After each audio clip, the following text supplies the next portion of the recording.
Grâce aux potentiels thermodynamiques et à leurs dérivées successives, nous allons pouvoir mettre en évidence et établir les relations de Maxwell.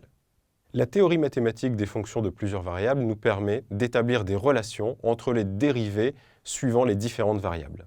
Si une fonction petit f des variables grand V et grand T possède une différentielle totale telle que df égale grand M fois dv plus grand N fois dt, avec grand M la dérivée partielle de f par rapport à grand V lorsque t est constant, et n la dérivée de f par rapport à grand T lorsque V est constant, alors d rond M sur d rond T à V constant est égal à d rond N sur d rond V à T constant.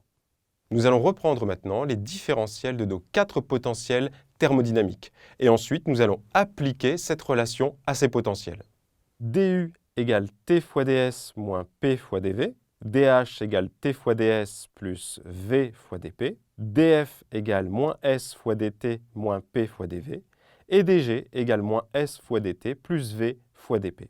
En appliquant la relation précédente, d rond m sur d rond t à v constant égale d rond n sur d rond v à t constant, pour nos variables, on obtient les relations de Maxwell.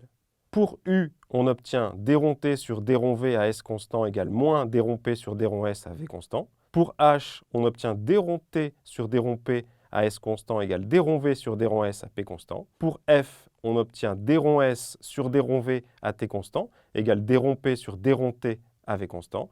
Et enfin, pour g, on obtient d rond s sur d rond p à t constant égale moins d rond v sur d rond t à p constant. Les deux dernières relations permettent de calculer la variation d'entropie le long d'une isotherme par la mesure de P, V et T.